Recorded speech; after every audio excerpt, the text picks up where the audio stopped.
look, here's my take on it, same as it was in the summer. If David Alaba is available for us to go out and try and get in January, yes, the wages may be high, and I've seen figures thrown around 250 to 300k.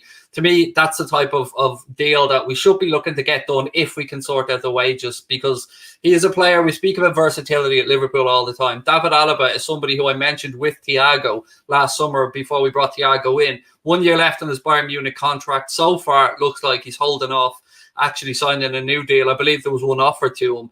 Somebody that can play at left back. We've seen him play in midfield. He can play at centre back. And versatility is a word that you hear me often say on this channel. And Jurgen Klopp does love him a bit of versatility. But I suppose the real question is there. You have to balance the high wages against maybe going out there and signing the likes of a Dayot Upamecano or an Ozan Kabak, who, by the way, I don't think that Liverpool are interested in, but will probably be a name that you see mentioned around and around again.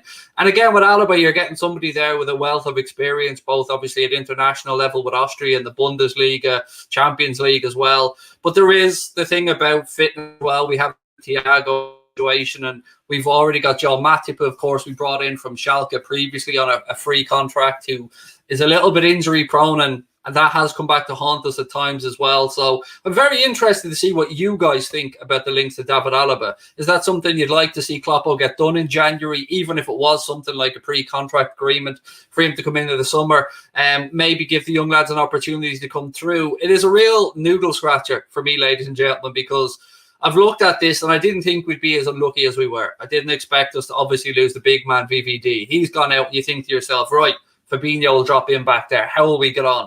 Fabinho comes in, has a couple of games where we're thinking, we might just about get through this, you know. We might, that risk of not bringing in another central defender may be okay. And then you see against Ajax, you see Reece Williams brought in, give it a few minutes, and you're thinking, okay, maybe. Then Fabinho picks up an injury. He's ruled out now. Thankfully, it doesn't look like it's a long-term injury. The latest on that one seems to be that he should be back, hopefully, after the international break. So he's going to miss the game against West Ham. He'll miss the game against Atalanta, and he'll miss the game against Manchester City, unfortunately. But he should be back then after the international break. This is a real head scratcher because I can't see Jurgen Klopp being a manager who goes out hastily to make a decision. He doesn't do a sticky plaster. He doesn't do a patch or he wants the players that he wants, and he's prepared to wait for them. We've seen that time and time again. We've seen that with Big Verge as well. And January is going to be very interesting to me because I can't see Liverpool going out and paying a massive premium for the likes of Upamecano. It would have to take something like a Michael Edwards masterclass there to go in and somehow almost tease out that 40 million buyout clause a little bit early. But again, if Leipzig are still in the Champions League, yes, they did get their asses handed to them by United last night, but they're still not out of this realms of possibility that they could get out of that group, albeit that, you know, they'll have their fingers out. But then it all leads back to David Alaba, how I started this conversation. Is David Alaba worth maybe blocking the pathway through for a Reece Williams or a Billy Comedio or a Sepp van den Berg? And yes, it's a situation right now where we're seeing maybe Billy Comedio or Reece Williams, who seem to be the two at the front of the queue.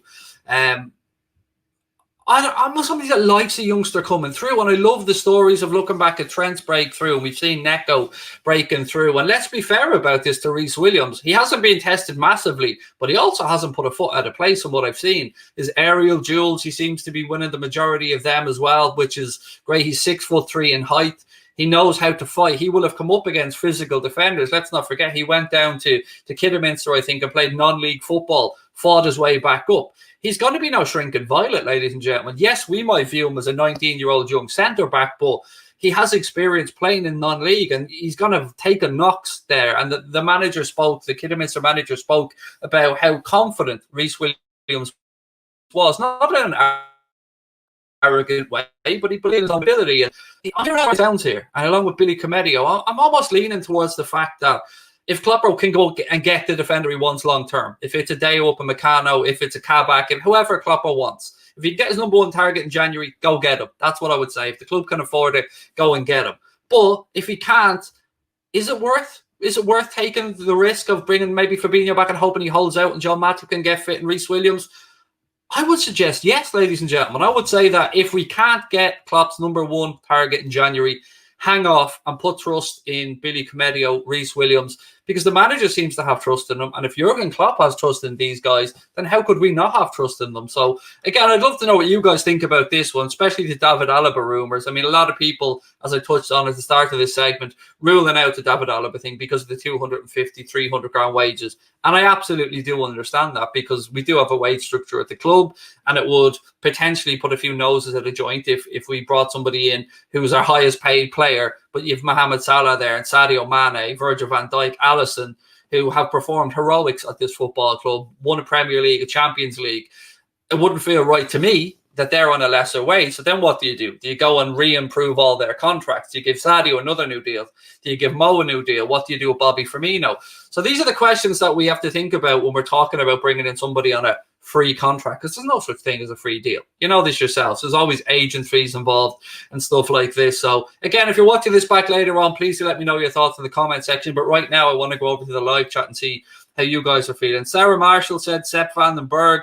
I don't think he's there just yet, Sarah. I think he's a little bit more improving to do. Played well recently in the win over Chelsea for the under-23s, I believe. But yeah, for me, in that game, actually, interestingly enough, Reece Williams played as a holding midfielder. So again, you can see the versatility we're talking about there that Klopp loves. What else have we got? Right, here we go. Here's one on Alaba. Would bring in Alaba not make Tsimikas a bit redundant? It's a fair point, mate. It's a very fair point on that. Let me just get that one back off. Yeah, it's a fair point. We haven't even got a chance really to see Costa Tsimikas yet because of, you know, what's gone on, injuries and whatnot. And yeah, he was brought in to be back up to Robbo. So it's a good shout. And David Alaba can play at left back, can play at centre back, can play in midfield.